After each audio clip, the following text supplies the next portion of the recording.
اعوذ باللہ من الشیطان الرجیم بسم اللہ الرحمن الرحیم الحمدللہ رب العالمین والسلام علی المرسلین اللہم صلی علی محمد کلما ذکرہ الذاکرون وصلی علی محمد کلما غفل عن ذکرہ الغافلون اما بعد السلام علیکم ورحمۃ اللہ وبرکاتہ۔ محترم سامعین، میں آپ کا خیر خواہ عبدالقدیر بن محمد بن عفان بلس خواہ حاضر خدمت ہوں۔ سامعین، فقہ شافعی رحمۃ اللہ علیہ کے ضمن میں ہم آج اس نشست میں نماز ظہر کے اوقات اور طریقے کے بارے میں گفتگو کریں گے انشاءاللہ العزیز۔ فقہ شافعی رحمۃ اللہ علیہ کے جن مستند کتابوں سے میں نے نماز ظہر کے بارے میں معلومات حاصل کی ہیں وہ یہ ہے: المبسوط، الرسالۃ الشافعی، شافعی فقہ، تحفۃ الباری، رسالہ فقہ شافعی اور شافعی بہشتی زیور ہے۔ آئیے سامعین، نماز ظہر کے اوقات اور طریقے کے بارے میں معلومات حاصل کرتے ہیں۔ نماز ظہر سری فرض نماز ہے، یعنی آہستہ پڑھے جانے والی فرض نماز ہے جس کے 4 رکعتیں ہیں۔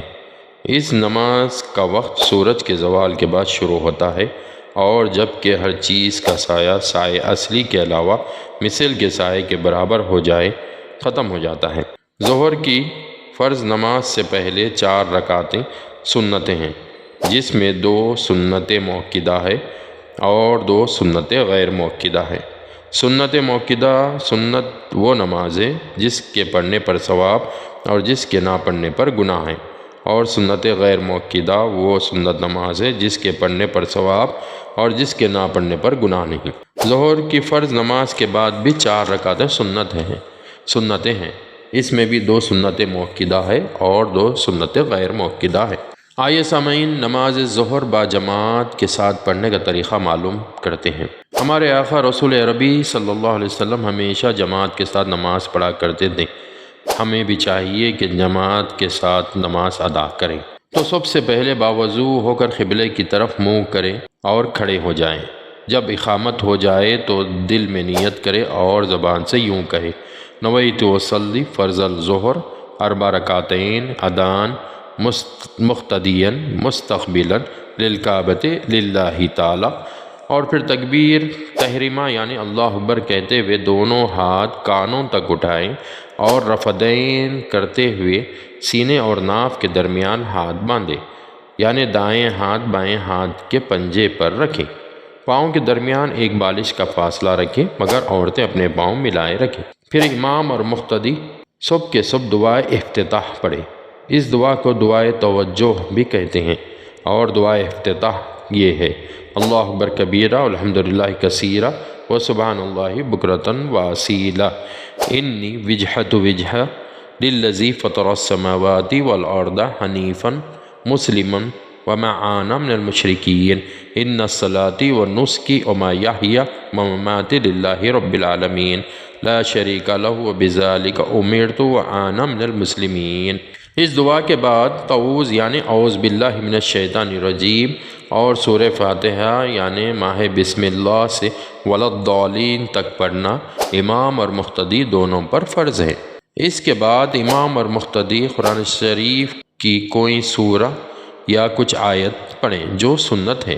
پھر امام اور مقتدی دونوں رفعین کرے اور امام آواز سے اور مقتدی آہستہ سے تکبیر یعنی اللہ اکبر کہتے ہوئے رکوع کرے، اور رکوع کی تسبیح سبحان رب العظیم و بحمدہ 3 مرتبے کم سے کم پڑھے۔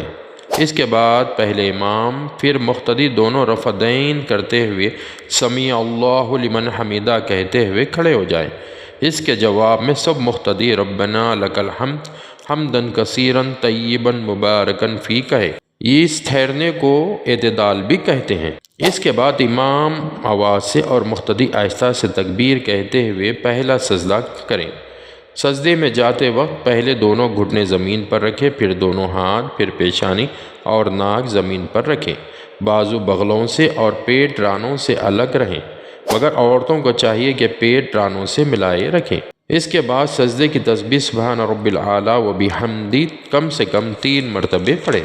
پھر امام آواز سے اور مقتدی آہستہ سے تکبیر کہتے ہوئے اٹھ بیٹھے اور اس وقت یہ دعا رب اغفر لی وارحمنی پڑھے، اور پھر امام آواز سے اور مقتدی آہستہ سے تکبیر کہتے ہوئے دوسرا سجدہ بھی کریں اور وہی تسبیح 3 مرتبے کم سے کم پڑھے۔ اس کے بعد امام اور مقتدی تکبیر کہتے ہوئے کھڑے ہو جائے۔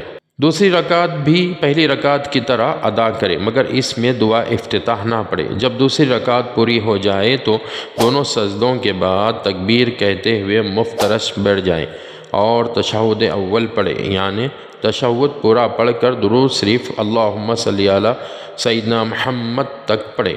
اس کو تشہد اول کہتے ہیں۔ تشہد اول یہ ہے: التحیات المبارکات الصلوات الطیبات للہ، السلام علیک ایھا النبی ورحمۃ اللہ وبرکاتہ، السلام علینا وعلی عباد اللہ الصالحین، اشہد ان لا الہ الا اللہ واشہد ان محمد رسول اللہ، اللہم صلی علی محمد وعلی آل محمد۔ تشہد کے وقت دونوں ہاتھ رانوں پر اس طرح رکھے کہ انگلیوں کے سرے گھٹنوں تک پہنچے، مگر دائیں ہاتھ کی مٹھی بند کر کے صرف کلمے کی انگلی دراز رکھی جائے۔ تشہد میں الا اللہ کہتے وقت کلمے کی انگلی اٹھانی چاہیے، انگلی کو حرکت دینا مکروہ ہے۔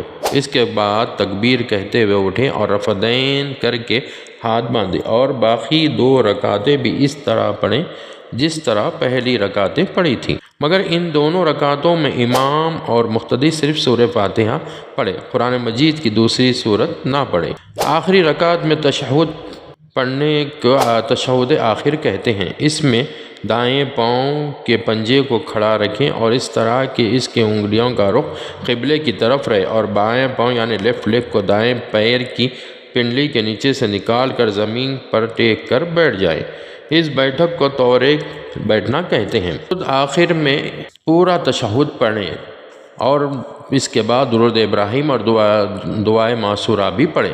وہ یہ ہیں: التحیات المبارکات الصلوات الطیبات للہ، السلام علیک ایھا النبی ورحمۃ اللہ وبرکاتہ، السلام علینا وعلی عباد اللہ الصالحین، اشہد ان لا الہ الا اللہ واشہد ان محمد رسول اللہ، اللہم صلی علی محمد وعلی آل محمد کما صلیت علی ابراہیم وعلی آل ابراہیم، وبارک علی محمد وعلی آل محمد کما بارکت علی ابراہیم وعلی آل ابراہیم فی العالمین انک حمید مجید۔ دعائے معصورہ یہ ہے: اللہم انی اعوذ بک من عذاب القبر ومن العذاب جہنم، وأعوذ بك من الفتنة المسيح الدجال، وأعوذ بك من الفتنة المحيا والممات، اللهم إني ظلمت نفسي ظلما كثيرا ولا يغفر الذنوب إلا أنت فاغفر لي مغفرة من عندك وارحمني إنك أنت الغفور الرحيم۔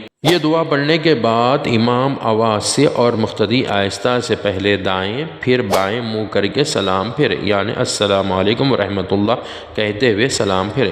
ہر فرض نماز کے بعد 1 مرتبہ اللہ اکبر اور 3 مرتبہ استغفر اللہ اور تسبیح فاطمہ یعنی سبحان اللہ 33 بار، الحمدللہ 33 بار اور اللہ اکبر 34 بار، اور لا الہ الا ہو وحدہ لا شریک لہ لہ الملک ولہ الحمد یحیی ویمیت وہو علی کل شیء قدیر 1 بار پڑھیں، پھر دعا کریں۔ اسی طرح سنت نماز ظہر بھی ادا کریں، یعنی فرض نماز ظہر کی فرض نماز پہلی 2 رکعتوں کی طرح سنت نماز 2 علیحدہ سلام کے ساتھ ادا کریں۔ محترم سامعین، میں نے کوشش کی کہ نماز ظہر اور اس کے طریقے کے بارے میں مختصر و جامع معلومات آپ تک پہنچاؤں۔ اللہ عز و جل سے دعا ہے کہ اللہ اس کوشش کو قبول فرمائے، اور کوئی غلطی اور بھول چوک ہو تو اپنی رحمت کے طفیل معاف فرمائے، آمین۔ محترم سامعین، اس اخیر کو اور میرے اہل خانہ کو اور خاص کر میرے فرزند فواد بن عفان کو اپنی دعاؤں میں ضرور یاد رکھیے۔ انشاءاللہ العزیز اگلی قسط نماز عصر کے بارے میں ہوگی۔ جب تک کے لیے سخیر کو اجازت دیجیے۔ والسلام علیکم ورحمۃ اللہ وبرکاتہ۔